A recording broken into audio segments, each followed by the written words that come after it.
Am I audible? Yeah, ma'am. You're audible, ma'am. Yes, ma'am. Welcome back. If session one gives us a view from the trenches, this one gives us a view from the horizon. It's a distinct honor to introduce Dr. J. Chandra Priya, Assistant Professor, Department of CSE, National Institute of Technology, Trichy, a torchbearer for research-driven education and a passionate champion of academia-industry collaboration. In a rapidly evolving field, knowing what to research is only half the battle. Knowing how to pursue it, where to find support, and who to collaborate with makes all the difference.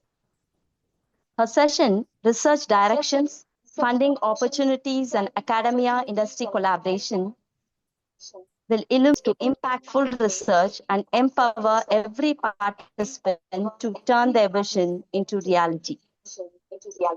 This is a session that doesn't just inform, it ignites.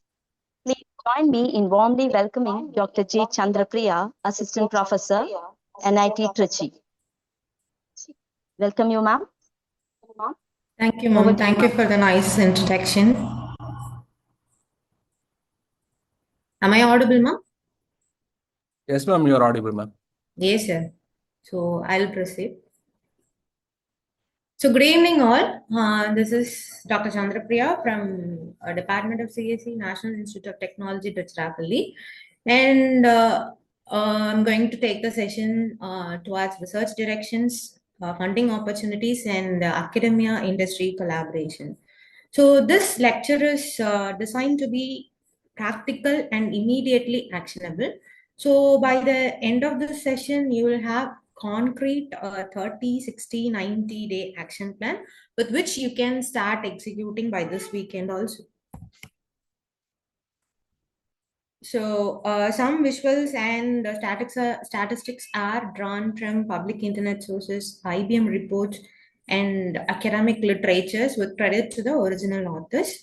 And one more thing, the opinion shared here, especially around research strategies, funding opportunities, and career advice, reflects my own personal experience and perceptions. So this is going to be our agenda for today's presentation. So let me walk you through what we'll cover today. So it will start from attack surface, since your FDP's theme will be like edge and quantum threat intelligence. So I'll be covering edge intelligence, quantum threat intelligence, and future research directions, and some nook and corners of publishing your manuscript, and a successful proposal writing, and academia and industry collaboration.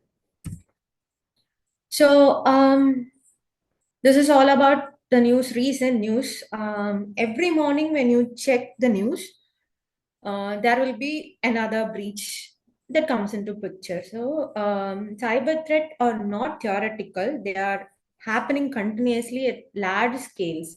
So since this AI is frequently emerging, and at large scale, you can find it affecting individuals, organizations, and even governments.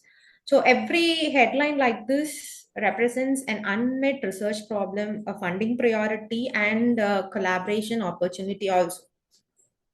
So here you can see the edge networks, like the unused edge devices, are need to be, those are like segregated to be supported and unsupported. So there are most of the edge devices where their support, like hardware support, has been suspended by their organizations. Like Cisco also have, withdrawn its support for most of the edge devices. So that edge devices, when compromised, will lead to a major threat. So this is one such news where CISA is focusing more towards finding out this unsupported edge devices to counterattack uh, the cyber threats. So let's look at one more news item that directly shapes our research agenda today, which is this AI data leak. So as I've already told you, this artificial intelligence comes into picture starting from LLMs towards agentic AI. So the attack surface will also be getting enlarged day by day. So this news, you can see that 1 billion identities, IDs, like your identities, were compromised in the first AI related breach. So this is not a hypothetical risk. So these events are occurring with increasing frequency and severities nowadays, as we are more exposed to this Gemini, ChatGPT, and some other LLMs, right? So there are agentic AIs also that comes into picture that can do everything for you, like even creating a prompt to the ChatGPT and all. So you can find here AI-related breach that represents a new class of threat. So the traditional perimeter defenses, like your normal firewalls, antivirus systems or intrusion detection systems, honeypots will also became like useless here. So traditional perimeter defenses are insufficient when the threat surfaces includes this AI models, training data, and the inference APIs also. So the attacker often formulate one breach. So with that breach, they can enable the other. So this is one kind of AI data breach. So that happened simultaneously. It's like the previous one was attempted to, gather all the sensitive informations like IDs of individuals. So then it moves on to exploring the combinations of photos, videos, even passwords that enables deep fake assisted social engineering at a large scale nowadays. So the detection and prevention of these kind of AI specific attack vectors, like model inversion, data poisoning. So this becomes a major threat nowadays, data poisoning, and adversarial manipulations represents a high priority research directions that align with our available fundings.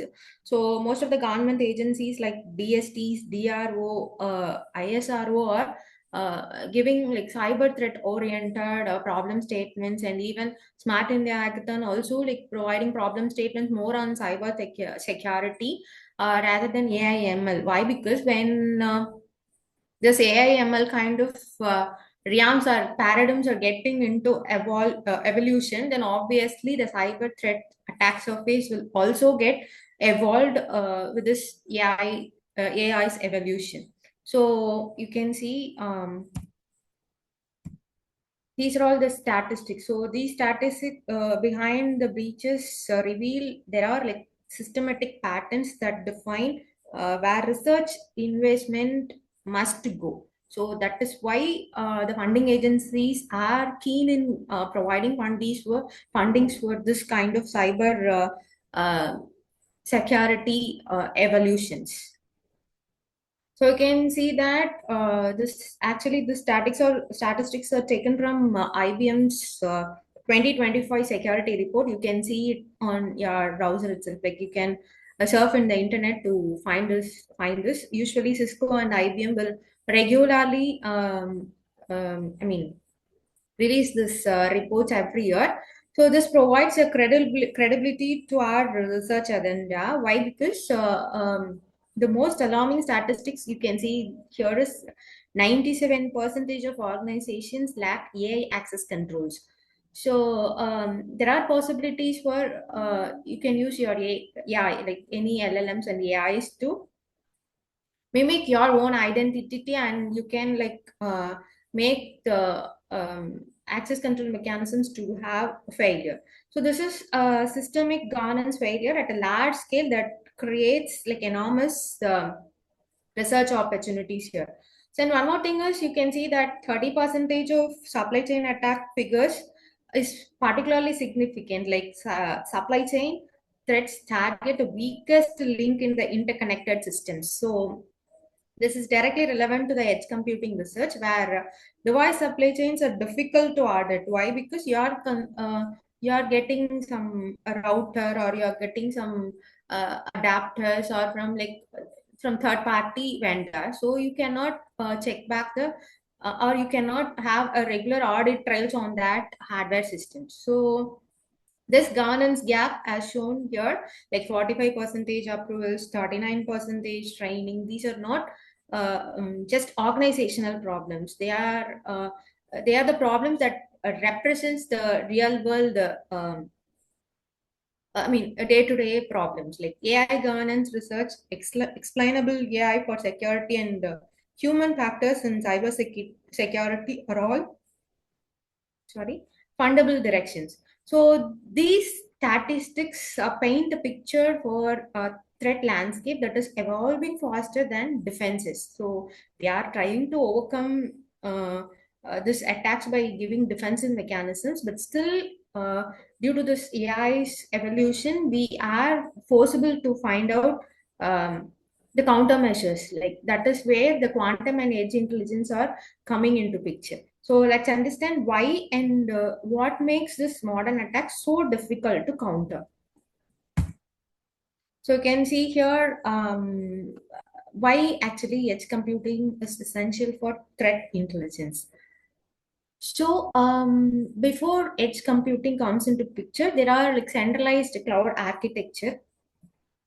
So let me give you an example. So there are sensor data available for a premise. So the sensor data must travel from the actual field to the data center, which is located somewhere remotely. So it need to be processed, generate an alert, and transmit a response to the field again. So this round trip can take hundreds of milliseconds to several seconds. So in a cyber attack on an industrial control system, this latency is very disastrous, right?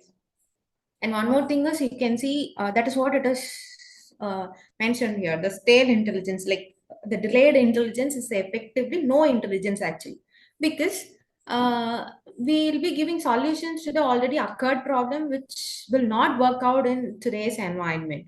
So you can see another terminology here, which is gray zone. So gray zone is an operation where adversarial activities that fall below the threshold that would trigger a formal legal response. Like there are minute in nature, so they still cause a significant harm, like a ransomware in Apollo hospitals you heard, I think. So these are kind of like gray zone operations which will not have a much impact in our nation's cyber security film, right? So the gray zone attribution is one of this unsolved problem. So for this, we have like blockchain, federated learning, and uh, quantum resistant authentication all have roles into play. But again, in case of privacy preserving, so these are all the concerns here. When you use federated learning, there are possibilities for privacy concerns over there. So, given this threat environment, let's understand what edge computing brings into threat intelligence specifically. So, you know all about edge computing, right? So, imagine that factory with thousands of IoT sensor generating petabytes of raw data daily. So transmitting all of it to a centralized cloud, and there you need to run an analytics algorithm, and it is producing the results again to the field, which is cost wise high, and it will produce more latency also. So in that case, edge pre-processing will do or will reduce this petabytes of data into kilobytes of data, so that only the anomaly data will be transferred from the edge point to the cloud point. So also, you know, some regulatory compliances like GDPR and all, like European countries will have this GDPR compliance where it deals with like privacy concerning data sharing, right? So when you employ this edge computing and edge processing here, this will have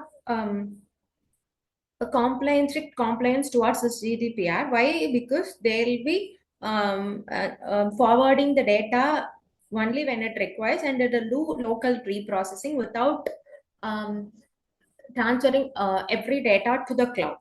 And also the service level agreements guarantee 99.9% of uptime and latency target, but does not guarantee determinism. So a deterministic a way of transferring data is also important. So in a safety critical applications like autonomous vehicle tracking. So we are in semi-autonomous vehicles stage, but still, when you go for autonomous vehicle and automatic braking kind of things, there are latency which cannot be acceptable. So those are called safety critical applications where you cannot afford even a 1 in 1,000 latency, because uh, that will cause a human to have a disaster, right? So yeah, just the only possible architecture here for these kind of use cases, safety critical use cases, or mission or not mission, this time critical application. So the sub millisecond nanosecond delay will cause a disaster. So people are using like TinyML for this edge computing. So again, this TinyML and local processing, edge processing are open to research areas. But anyways, when you come for quantum computing, it is about to reshape both a trend landscape and a defensive toolkit. We'll see in the next slide.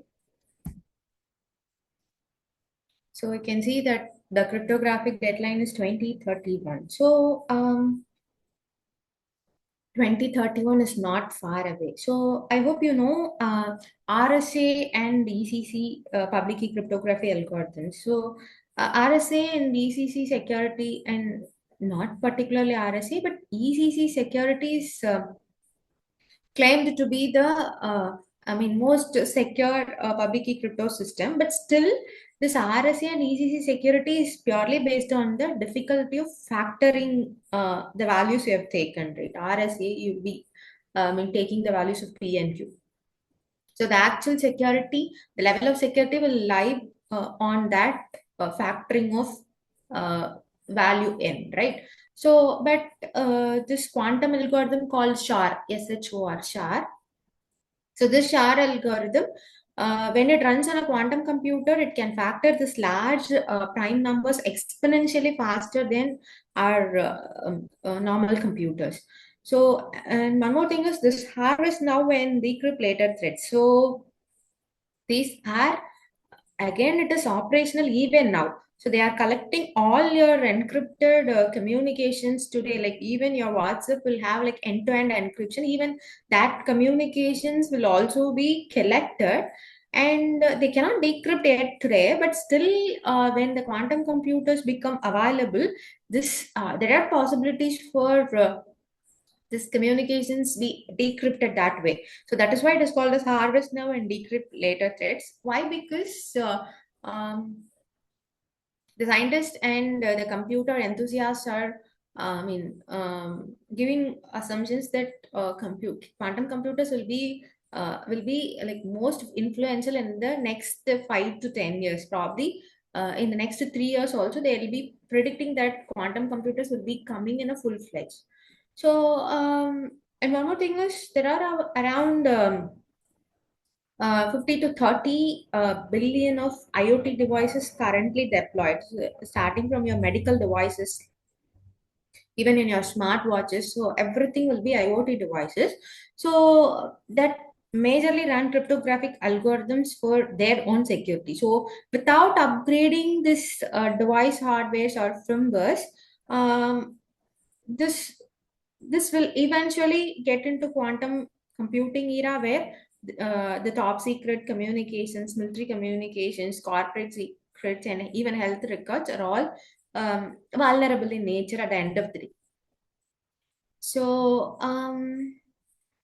let's understand why this quantum and threat intelligence are important. So here you can see the convergence landscape. You can see that around 10 to the power of 6 exponential of 10 to the power of 6 quantum speed up claim. This refers to Grover's algorithm, right? Grover's algorithm is one of the uh, known algorithm in quantum computing. Grover's algorithm for unstructured search. So this will quadratically speed up, and Shard's algorithm for factoring also quadratically speed up, where they can able to crack an RSA algorithm with 2048 key space.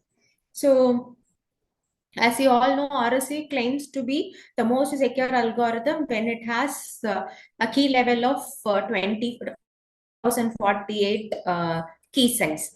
So even the quantum computer with SHAR algorithm can able to crack this highest level of RSA security. So what at the end of the day, what our inference here is the reactive defense will not work for quantum adversaries. So we are in the immediate need to shift from detection and response stage to proactive threat modeling. So it never need to be like reactive, it need to be proactive. So on the edge, TinyML makes AI feasible on resource constrained hardwares like smart watches and all. So in the quantum space, there are quantum machine learning, which is an emerging field. So AI is again contributing more in the quantum space also. Now let's look at where the existing research is strong and more importantly, where the gaps are between. Why? Because these gaps are where the funding flows, research funding flows. So you can see the current research landscape here. So this will be divided into two parts. In the left side, you can see the established means state of the art research. In the right side, you can find the research gaps identified. So on edge native threat intelligence means threat intelligence running on edge hardware. So resource constraints is not much explored there. So the most threat intelligence research assumes cloud scale compute. So most threat intelligence are focusing only on cloud infrastructure rather than edge infrastructure. So adapting detection algorithms to run on these devices, on-premise devices with kilobytes of RAM, KBs of RAM, and low power, like in milliwatts, is a hard open problem. So it is again open problem. So you need to run run the AI-based threat intelligence model inside a small resource-constrained device, which is again a open problem. So where your memory is a constraint, where your in processing speed is a constraint. So everything is a constraint in here in the edge device. So when you go for this federated learning, federated kind of threat intelligence, again, privacy preserving collaboration between different organizations like banks, telecoms, healthcare. They will share this threat data with each other without exposing the raw structure of the data. They'll only share the model ingredients like gradients so that they'll build a global model. Here it is also like this point, like federated threat intelligence will also open research area where you can explore on differential privacy and all. Differential privacy, decentralized federated learning are all open research areas here. So you can see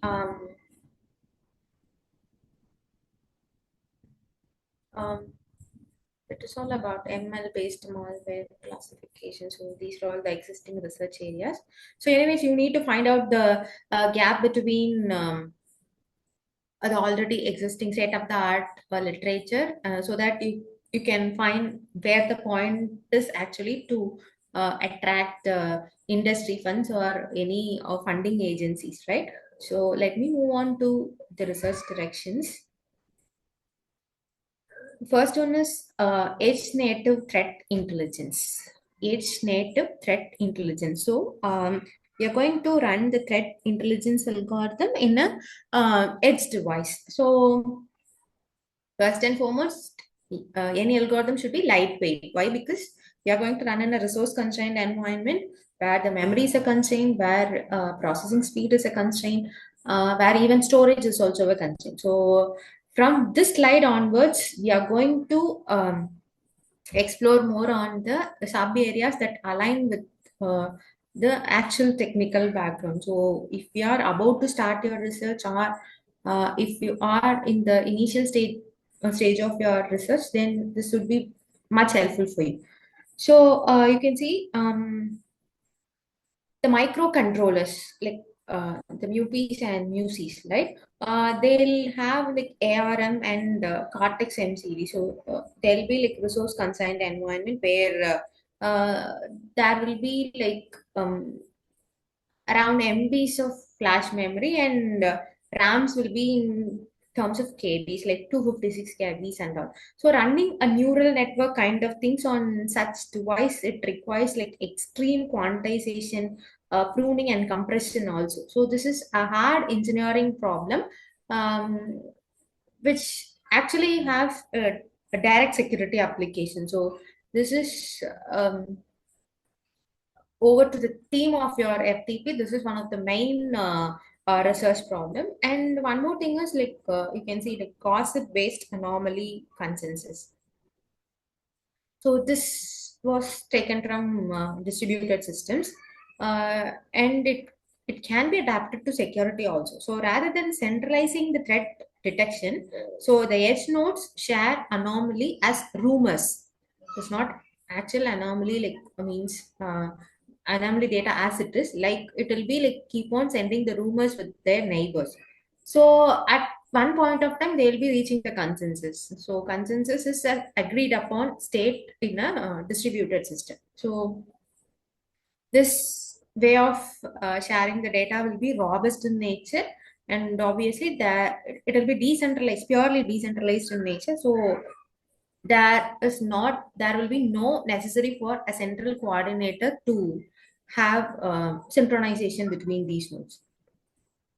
So then you have like zero knowledge proofs. So this probably you might hear about familiarly. Why? Because once this actually zero knowledge proofs are like old enough, but when this blockchain came into existence and it conquered the market, then this zero knowledge proofs will becomes the most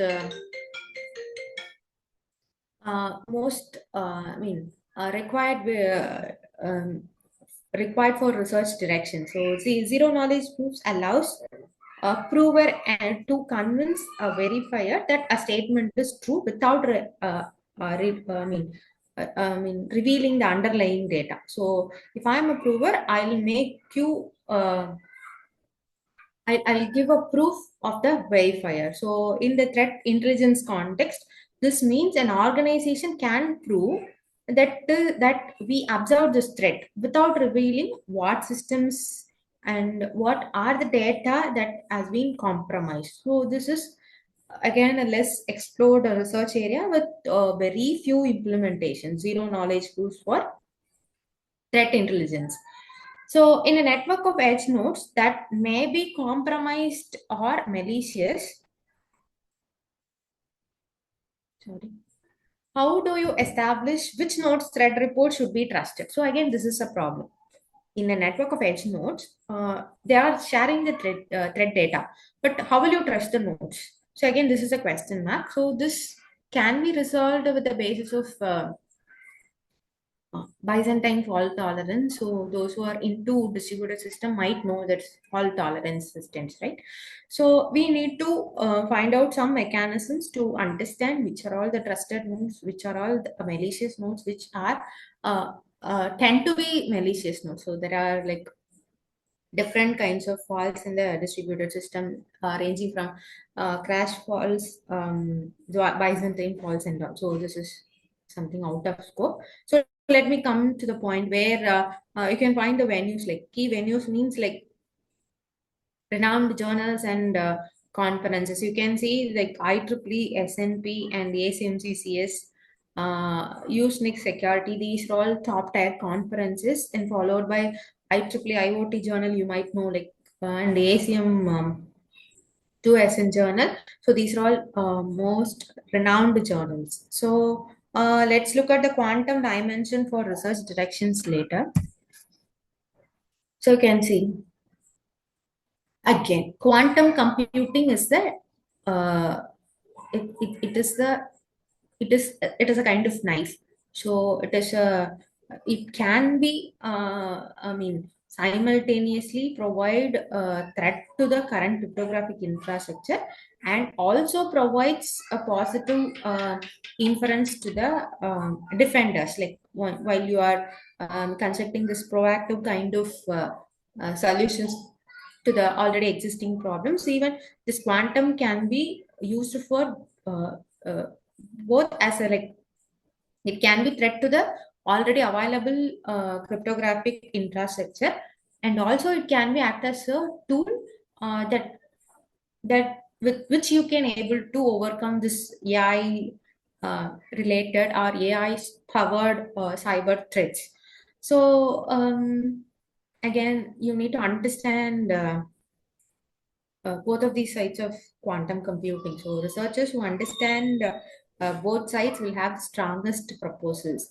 So again, we need to come up with Shor's algorithm and Grover's algorithm.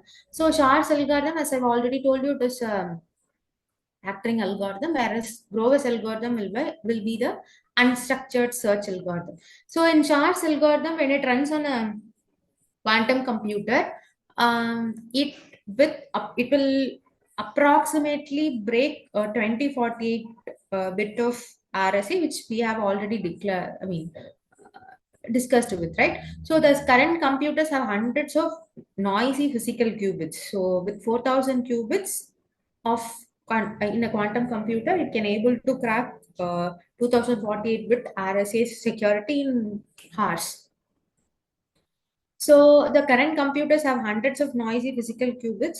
The timeline to cryptographically relevant the quantum computers is estimated to be a decade. That is why we are forcing our current infrastructure to move towards the quantum resilient cryptographic infrastructure.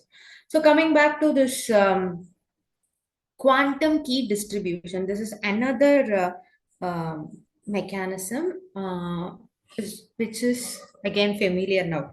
So this quantum key distribution uses quantum mechanics to distribute the encryption keys with information theoretic security. So even a quantum computer cannot break it. So it was generated by quantum mechanism, but still a quantum computer cannot break the key distribution. So you can see, like, probably you might know that most of the public key cryptographic algorithms are prone to attacks. Why? Because if you fail to choose the prime numbers, or if you fail to choose a proper a proper computations inside the public key crypto system, then obviously they are vulnerable to security threats. So the same way, even if you try to compromise a quantum key distributed infrastructure, then even a quantum computer cannot able to break it out. So the current limitations or need for the current limitations, you need to have a dedicated fiber links or line of sight optical links that does not scale over long distances without repeaters. So the research opportunity here is you can use hybrid quantum key distribution with the post quantum crypto for practical implementation. So the algorithms with respect to quantum ML, you can see that. Uh, like quantum kernel methods, variational quantum circuits, like your VAEs, like variational auto encoders, right? And quantum neural networks. This show theoretically speed ups for pattern recognition relevant to anomaly detection. So usually we'll be focusing on signature-based detection. You can see in the previous slide. So signature-based detection. So the same way, in quantum ML also, like they can able to find out the patterns in the anomaly. So this will be done in a when with a very speed. Also, they'll be finding out the nuke and corners of this pattern so that the accuracy of pattern identification will be more. So even that will also be considered as a research direction. So you can see uh, research spot. So post-quantum cryptography that leads to resource constrained edge devices. So this combines quantum expertise with edge engineering in a way that is fundable by the most of the funding agencies in India, including um, DST and all. You know that CDAC is offering more courses related to quantum computing, and that too, they are releasing funding for quantum related projects also. So, beyond threat detection, the intelligence pipeline itself, from the data injection to the response, is again a good research area. So, we can move on to that. You can see intelligent threat intelligence pipeline. So you can see the pipeline diagram. So we are moving from data ingestion towards a response. So this can be viewed as individual stages in isolation or integrating them into a coherent and production ready pipeline itself. Again, it is a research contribution. So you can see in the data ingestion part, edge first means that data is pre-processed, filtered, and annotated at the source itself before reaching the central analytics like cloud or whatever it is. So we are going to process, filter, and annotate locally before sending it to the cloud area. So there are research questions arising here, like what metadata to be preserved here? That is again a question. So what are all the things you need to preserve and what are all the things you need to forward? So that again is a research question. And what is the anomaly summary which has value here? So you can retain whatever you want, but what makes that to be valuable? So again, it is a research query. So when you come back to this feature engineering, there are contextual features like time of the day, role of the user, type of the device, and all. So combining this with the temporal features like velocity, seasonality, and all. So dramatically, it will improve the detection accuracy from uh, the normal detection accuracy to a high detection accuracy of about 99% and all. So again, there are research opportunities here. You can go for automated feature discovery for heterogeneous edge environment. So there are edge environments where that deals with like data of temporal data and spatial data and all. So first you need to find out like how to discover the features in the heterogeneous edge environment. So coming back to this detection engine, there are ensemble methods that combine rule-based detection, statistical-based detection, and machine learning-based detection. So when you go for hybrid kind of things like combining many ML algorithms to have this security decision is again open to research question. So then on explainability layer, there is sharp stands for, as you know, the sharply additive explanation. So it assigns credit to each feature for a model prediction. So then you have lime is local interpretable model agnostic explanation. So it approximates the model locally with a simple interpretable model. So attention mechanisms in neural networks identify which input tokens and which features the model is attended to. So all three are applicable to security alert explanation also. So in SOAR integration, first of all, SOAR, the full form of SOAR is Security Orchestration, Automation, and Response. So this platform will automate response playbooks.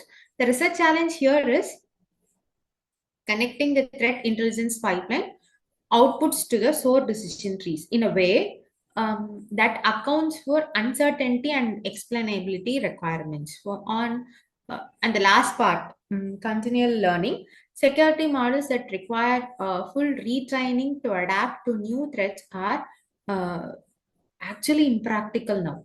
So continual learning, which is something like lifelong learning, as you know, it allows model to incorporate new attack patterns without forgetting the prior knowledge.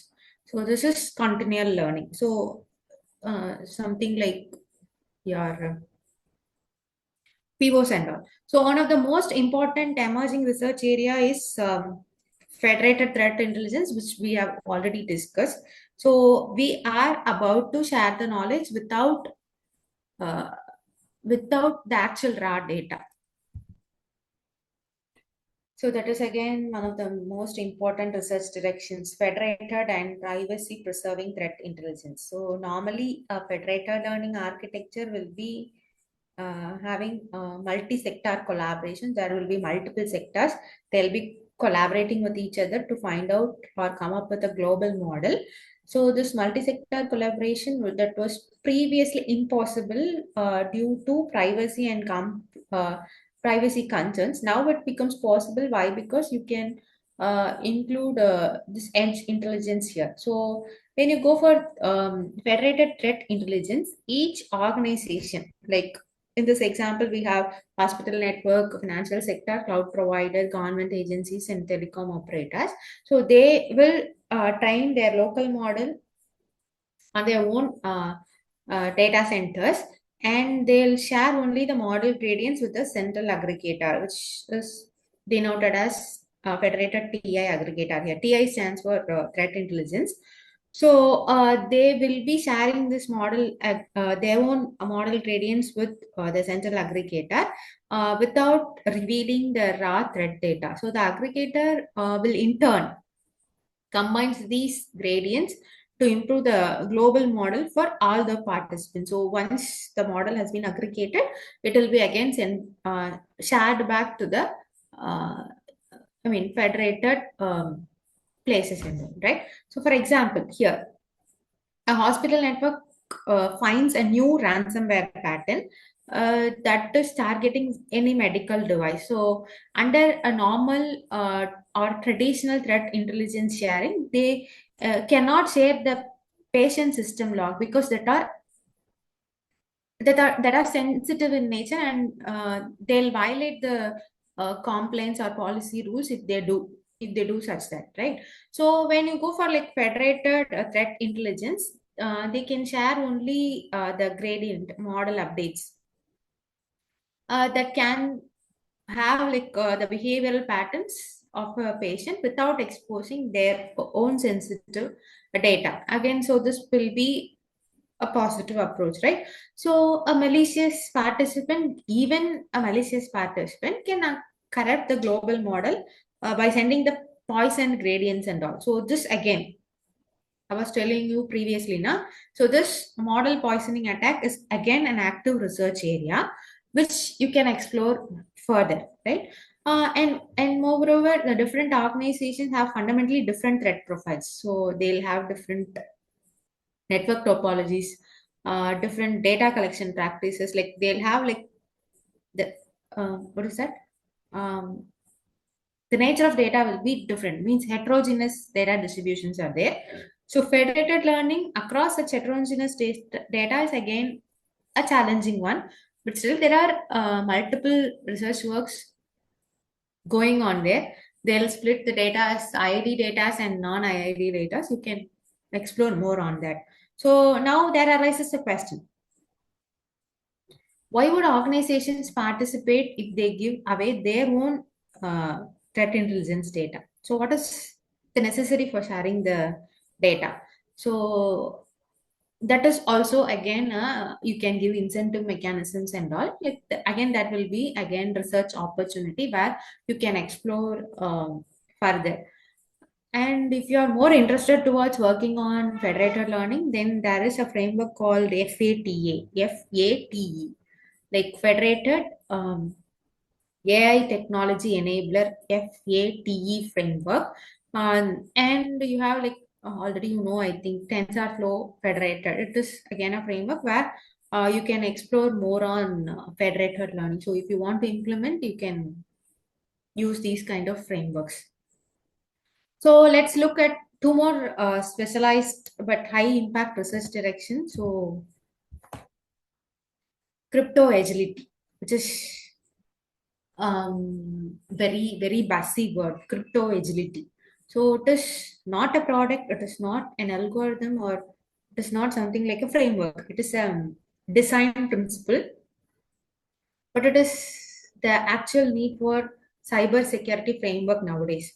So the migration from classical means now our traditional computers to a post quantum computers means post quantum cryptography. It will not happen overnight. So we need to adapt the systems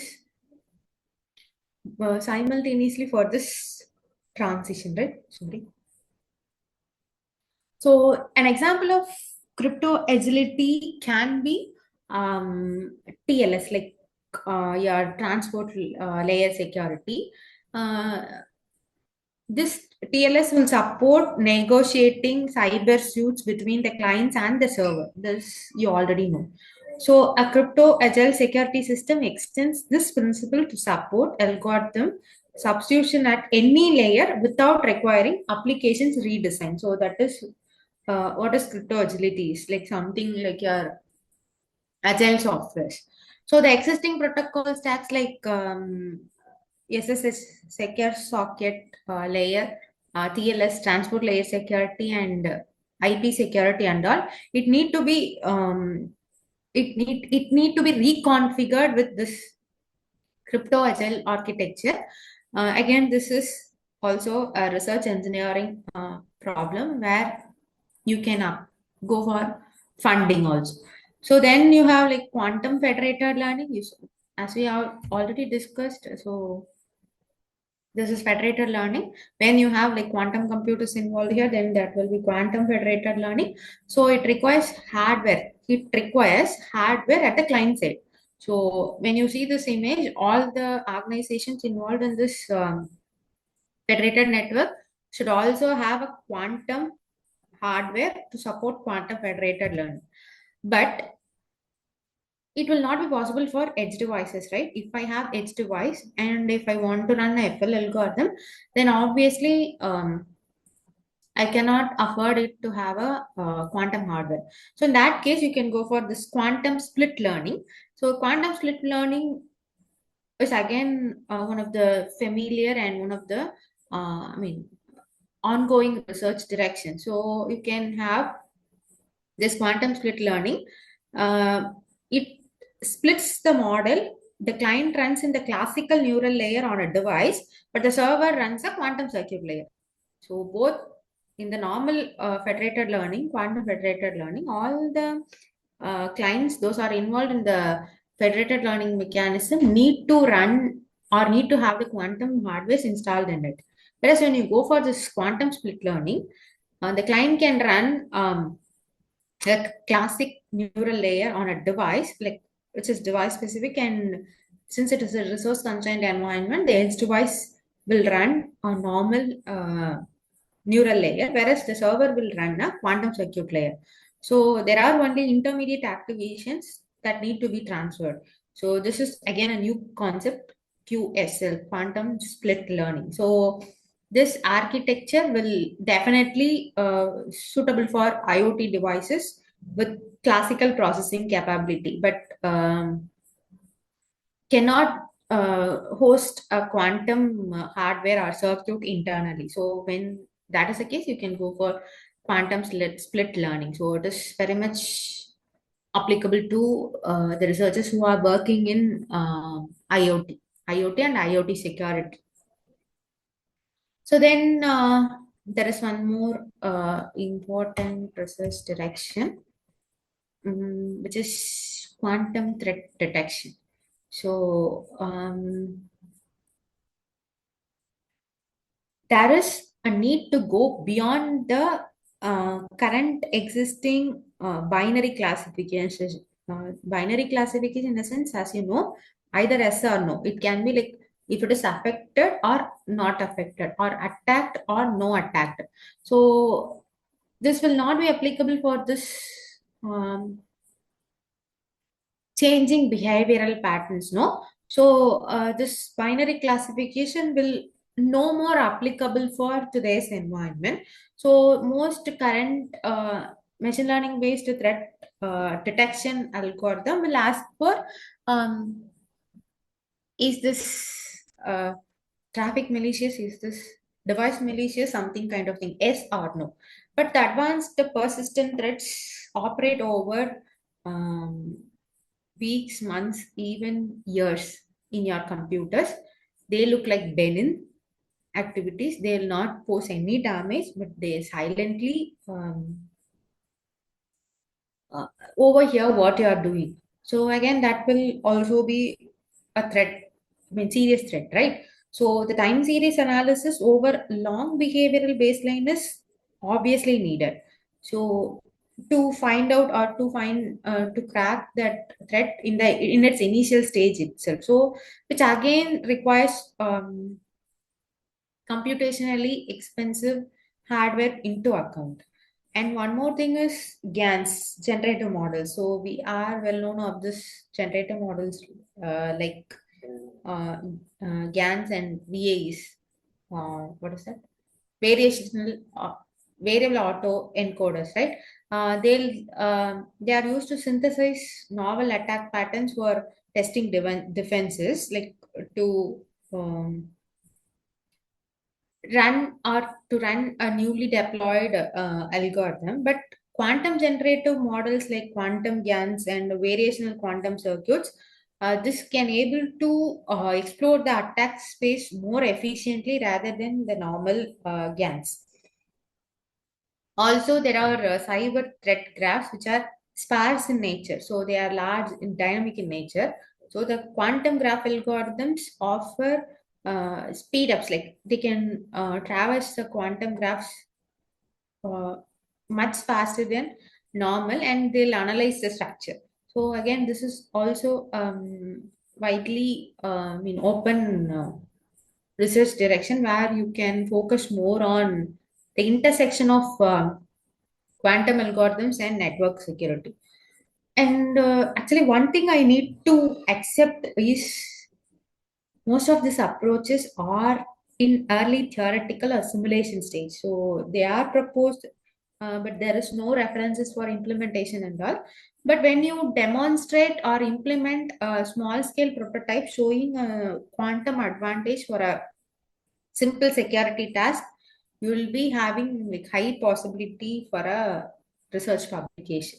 So for researchers without quantum hardware, like if you don't have any access to quantum hardware, you can use IBM's quantum experience. You can make a note of it. IBM quantum experience and Amazon's bracket and Google quantum AI, probably you might know. So these are all infrastructures which provide free or even low cost cloud access to quantum processes. So via quantum as a service, via cloud, you can able to access the quantum processes and simulators that you can apply your research credits immediately. So now that we understand the research directions, let us talk about the public uh, way of accepting it, which is manuscript publishing. So you can see, Yeah, ma'am. It's visible. yes, ma'am. So there are top tier conferences, top tier journals, and even workshops. So if you are a junior researcher and if you are starting your research now, or you're about to start your research now, then the target would be workshops rather than journals or conferences. Why? Because you can get immediate feedback here. You can have immediate feedback here.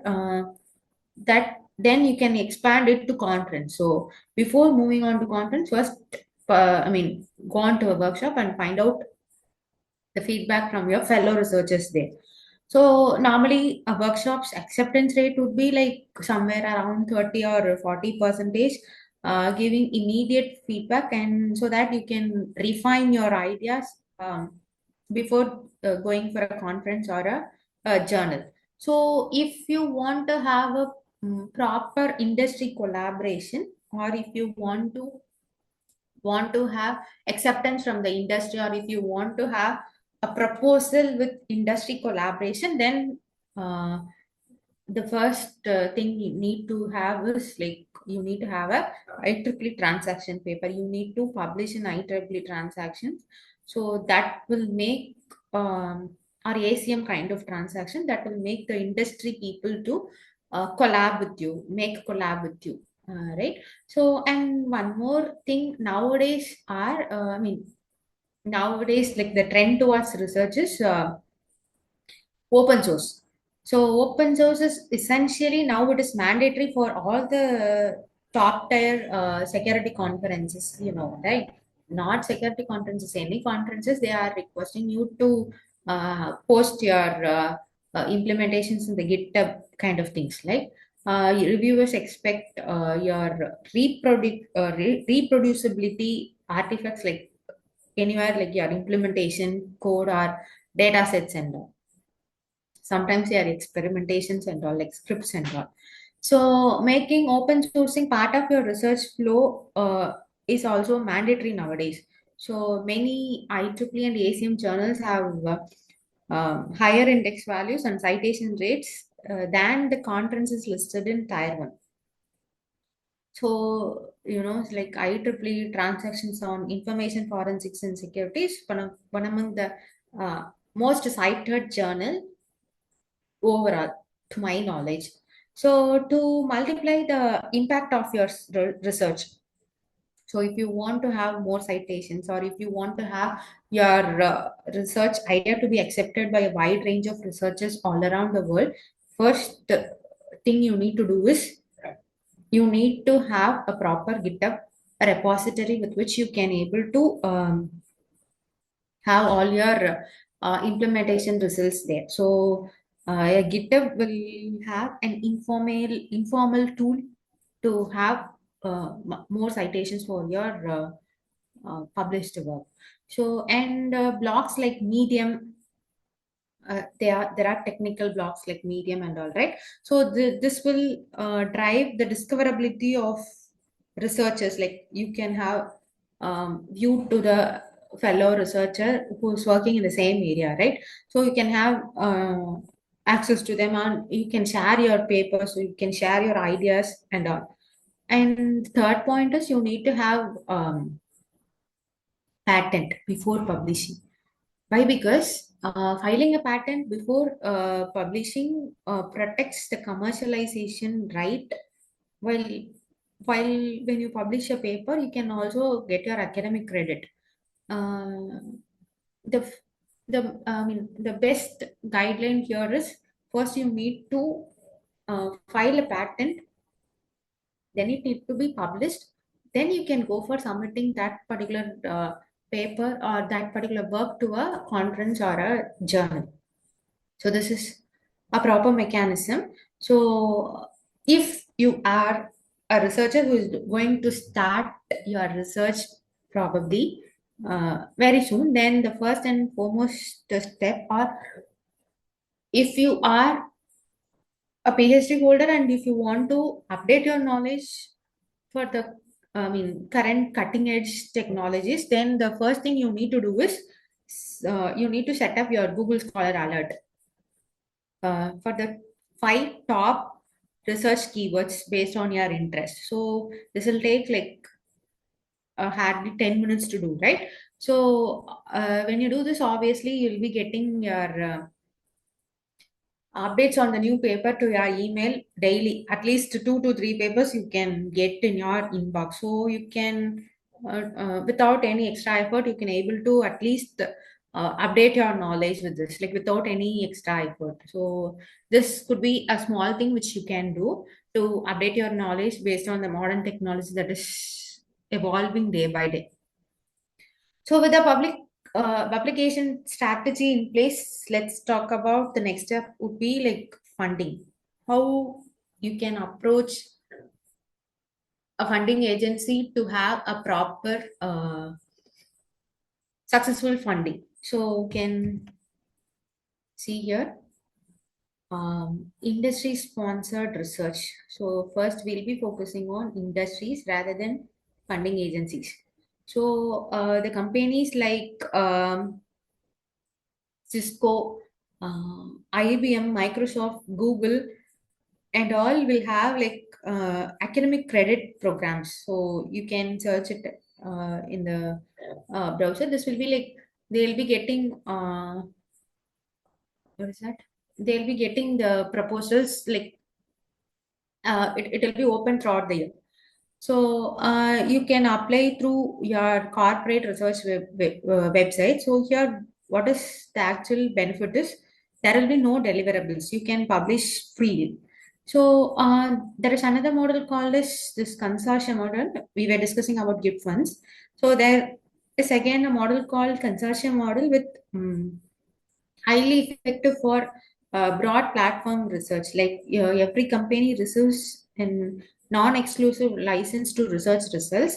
So this model works well for threat intelligence standards and dataset creation, open dataset creation, and any open source tool development and all. So there will be a consortium of industries with academicians into it. They'll do the group. So this will be something like consortium model. So,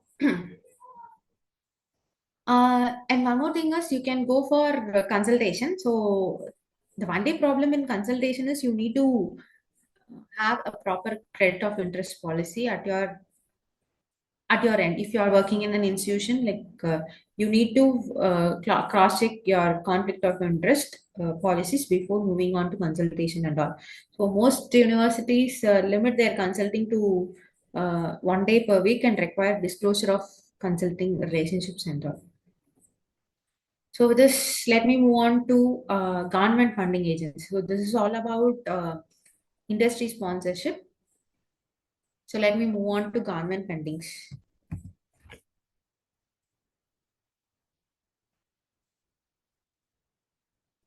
How to write a research proposal. So first and foremost thing to write a research proposal is you need to come up with a problem statement in one sentence. If you cannot say your problem in one sentence, your proposal is assumed to be unfocused. So if you have a focused problem statement, then obviously that will be the starting point for moving towards it. And the second point is you should have at least one paper based on that research idea. So it need not to be published anyway. It should be at least prototypical in nature, or it should be implemented in a small range. So why? Because reviewers, as it mentioned here, even a one-page analysis or a pivot experiment or a literature gap analysis, any review article kind of things, this will increase you the win rate rather than going with a zero, like proposing only the problems, proposing only the methodology for a problem statement without any base implementation. Obviously, uh, the proposal will not be in a correct state, right? Or otherwise, people would go for uploading their research works in preprint platforms like Hardwix, and there are preprint platforms in Springer also, like Research Square, I think Research Square. So where you can upload your paper that will be published immediately, and the fellow researchers working on your area will be giving feedbacks for your research. That directly there rather than going for uploading into a journal, and they'll be selecting the reviewers and the reviewers will be giving the review comments. Rather than going for the long tedious procedure, you can upload it in a platform like this open platforms where you can get the feedbacks from the research, your fellow research mates. So that would be the second step. And the third step would be like proper evaluation plan. So instead of telling that we'll go for an improvement, better go for like our methodology will give you 15 percentage improvement. Our methodology will give you 30 percentage improvement from the baseline experiment that you need to tell. So randomly telling that we are going to improve something, you need to give at least approximate percentage so that will be valuable. So you need to again properly find out the metrics that is applicable to your problem statement or methodology. So, and one more thing is every item in your deliverable, your every line item must map to a deliverable. So if you include an equipment, justify why it cannot be shared from existing resource. Your institute has a certain infrastructure, right? Apart from your coating and equipment, then you need to justify what is the need for having this equipment apart from the existing infrastructure in your institute. So normally common reviewer complaints would be, so as I have multiple proposals uploaded and getting rejected. So the my through my experience, one is like the common reviewer complaint will be like not enough preliminary results. So first publish at least a preprint and then go for uploading the proposal. So that would be the first one. Second one is choose a proper benchmark data set and the performance metrics before moving on to writing the proposal. So then one thing is you cannot write the proposal vaguely. Like if your English is very good, you can write a proposal of your choice, but that won't work. You no need to have buzzy words to have a proposal to be accepted. And one more thing is even every single rupee you are quoting. So if you are quoting every single rupee, especially for your postdoc salaries, JRF salaries and all, that need to be properly justified. So, and one more thing is strong proposals and good research both require strong collaborations in kind with respect to your academia side and as well as industry side. So that we need to explore more on academia and industry collaboration. So in the slide, you can see that the grant writing handbook is one of the well-known book which I recommend you to study for finding out like how to write a proper successful proposal. So next is academia industry collaboration. So one is like advisory board. Advisory board is someone like it can be your seniors or something like that. They'll guide you, or probably your institute will have like industry academia committee, something like that, right? They'll be the advisory board. They'll when you at the end of the day, what actually the context is, you can interact with the industry people so that you can find out the problem statement, actual real life problem statement, so that you can apply for intern grants, right? And one more thing is data set exchange. Most of the negotiation, like most of the companies are genuinely concerned about their regulatory liabilities for sharing their operational threat data. So they won't give you their data set. But anyway, you can at least have a communication with them to generate the synthetic data from different tools to mimic the statistical properties of the industry data without revealing the real records.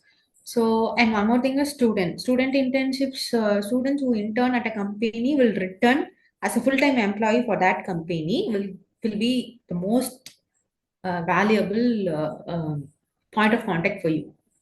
So they'll help for collaboration. They'll influence in purchasing towards your open source tools, if any, and they'll refer colleagues to your courses and all. If you are having societal related course, they'll be the good point of contact. So let me move on to sorry, IP and technology transfer. So as you know, like intellectual property, like if you are a new faculty joined in the institute now, then there are three rules to be followed. TTO is Technology Transfer Office. Probably there would be like any committee or something like that in your institute or university. So first you need to submit, as I've already told you, before going for publishing a patent, you need to submit it to any preprint platforms to get uh, the fellow researchers' feedbacks and all. So then you need to find out the IP policy of your institute, and then you can go for publishing your patent. And one more thing is this Bayh-Dole Act. So this Bayh-Dole Act is when you apply for patents apart from in other countries like US, then this will be come into existence like Bayh-Dole Act background. So the best guidelines for publishing a patent would be file the patent before submitting to any journal or any preprint platform. Why? Because patent would be first, then comes your publication. So in most universities, students itself own their IP, like patent for what they create, unless they are explicitly hired as research assistants. So other than undergrads and postgraduate students, or most of the universities, they are allowed to take patents and copyrights based on their own name uh, for their own creations. So now let me talk about the human infrastructure for the research program. So the first and foremost thing would be like building a student research pipeline. So a well-designed student pipeline is the highest investment an academician can make. Your student will multiply your research output, expand your network. When he goes for any internship and all, he'll expand your network and eventually become your collaborator when he or she placed in an industry. He or she will be your academic collaborator, sometimes even your co-PIs, and for industrial outreach also. There are stipendary research internships during summer will provide different exposure to a student. So the best PhD student are often an undergraduate who attracts to research through this internships and all. So if you are a PhD student, you need to follow three paper rules. So by the end of your third year, a PhD student should have two conferences, two journal submissions with at least one accepted. So PhD student should be involved in grant writing by his or her research supervisor, so that from the first year itself they are known to write the research and how to get fund, and they'll be upskilling their problem analysis nature. So this is career pathway. So the industrial research labs like Google DeepMind, Microsoft Research, IBM Research, Meta AI, and Cisco Research are all well-resourced research environments. So apart from this, in India, there are DRDO kind of labs where you'll be given with all the infrastructure to work on. So you can also go for having startups and all. So the combination of a real threat problem identified through research and a technical solution developed in a proper lab and a network of industry collaborators, then automatically you can go for applying to a startup. This profile will be the best profile for startup and all. So those who are planning for PhD and postdoc, give priority for learning and networking in the first year, not just salary. So the highest paying offers provide the best environment for will not be the best environment for building long impact researches and all. Let me close the session with 30, 60, 90-day plan. You can see here. So the 30 days is information gathering with no risk, no commitment, and it is just reversible in nature. You can change your problem statement whenever you want. And the next 60 days will be experimenting your problem statement and solution with low cost reversible actions with just assumptions and testing. So the next 90 days would be the actual real commitment and submission that creates external accountability. So first start with Google Scholar and equip yourself with cutting edge technologies. And one more thing for industry collaboration would be identify some three industrial contacts to reach out in LinkedIn page or whatever it is. So and there also you need to choose people at different companies that would benefit your reach.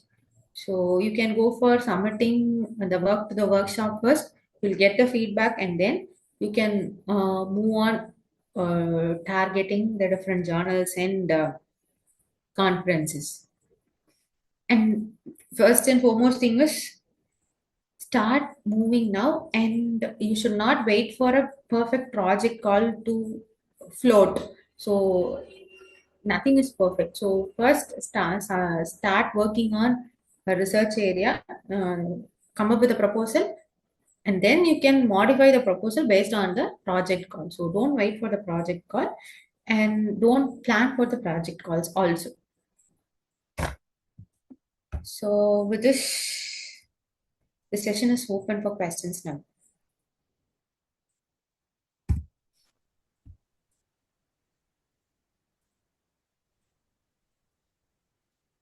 Yes, we now welcome questions from the participants. Please post them in the chat or unmute to interact with Dr. J. Chandra Priya, Assistant Good Professor and evening. Deputy. Good evening, Chandra Priya. Participants, please post the question. Dr. Chandra Priya J. Good evening. Yes, sir. Good I evening. am Dr. V.B. Ganapati, professor from MGR University. Yes, sir. So your session is very good, madam. Actually, I enjoyed that. Actually, Thank you, sir. particularly you just clicked all that threat intelligence, your QC as well as quantum computing as well as cyber security. Yes, sir. Actually, I have a question for you. Is now that artificial intelligence conference is going on at Delhi. Yes, Okay, sir. Yes, sir. going on that. All our people are participating. So how we can link AI with threat intelligence? Okay, artificial intelligence with threat. And if it is so, what is the life cycle for that? AI with threat intelligence. And also, what are the use cases if AI is used in threat intelligence? Because nowadays, most of the things, cyber security is very much required for any e-governance or e-commerce applications. Okay. Can you tell any example in your experience? Because you have told all research oriented. I want some use cases which you in your experience. That's a question actually. Okay. Sir, when you try to apply this AI for threat intelligence, you can actually collect the data from different uh, use cases. You were telling that where and all you can have this AI combined with threat intelligence. Yes. You can have this AI come threat intelligence in multiple arena where you'll be collecting the threat data. For example, if a bank applies threat intelligence in their server and they are collecting the threat data, they'll be sharing this threat data with the competitive banking industry so that they'll be understanding the pattern. They'll be understanding the analysis pattern of ransomware or pattern of malicious behavior or whatever it is. With that, they'll be coming up with solutions. So these solutions can be, this is what is called as model. in a federated learning environment. This can Yes, be yes, you're applied right. to, Yes, yes. The different this models can, are there. yes. So any AI tool you come across for this latest That is, tool? yes, sir, that is what I was explaining. No? There is a tool called FAT, FAT, Fate tool. Okay, okay, FAT, FAT. okay. Thank you, sir. It is a open source or it is downloadable or it is a proprietary? I think it is low cost proprietary. Okay, madam. Okay. Any Microsoft or Oracle, anybody, any big companies, they have any tool for this? Yes, sir. IBM and Google are providing threat intelligence tools like with AI. Okay, okay, okay. So that we can tell our students actually, because students, some students are very much interested in that, Yes, going sir. for Yes. research on that. IBM is a frontier in this, sir. You can explore IBM's. Okay, I will go through. I will go through the website of IBM. Yes, sir. Very kind of you, Chandra Priya. Thank you. Thank you, sir. Thank you, sir.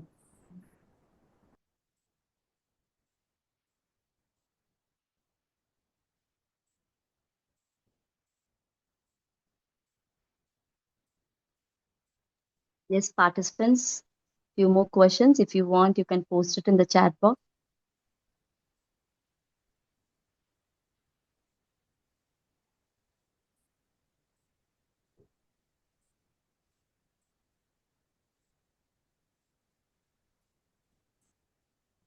So one of the participants has put a message in the chat box that please share the PPT, ma'am.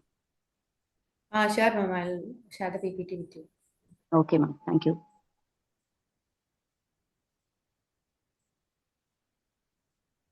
Participants, any queries or questions? Please, you're welcome.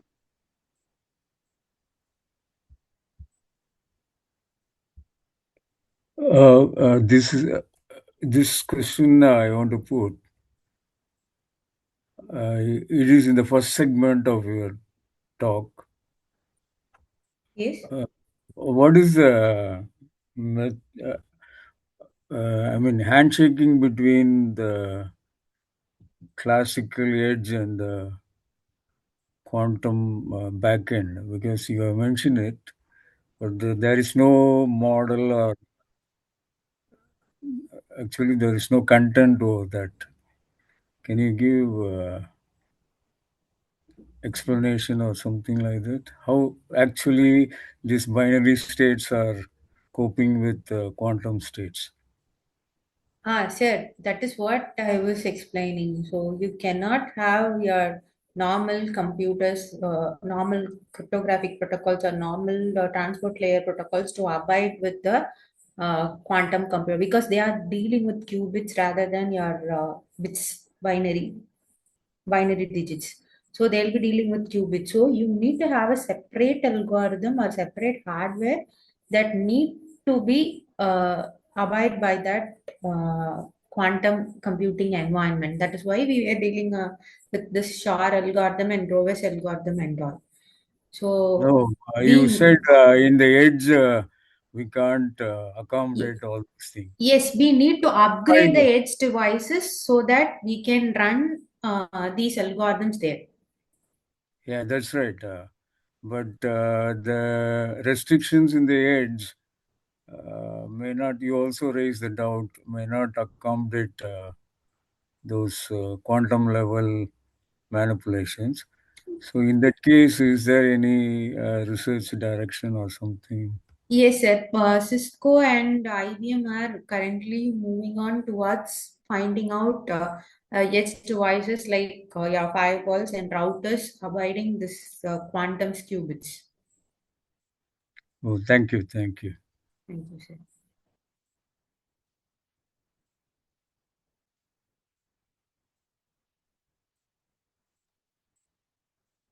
Yes, participants, any more questions, please?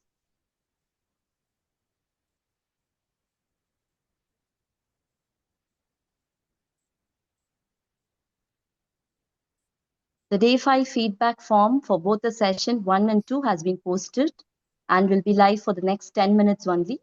Please take a moment to share your reflections before it closes.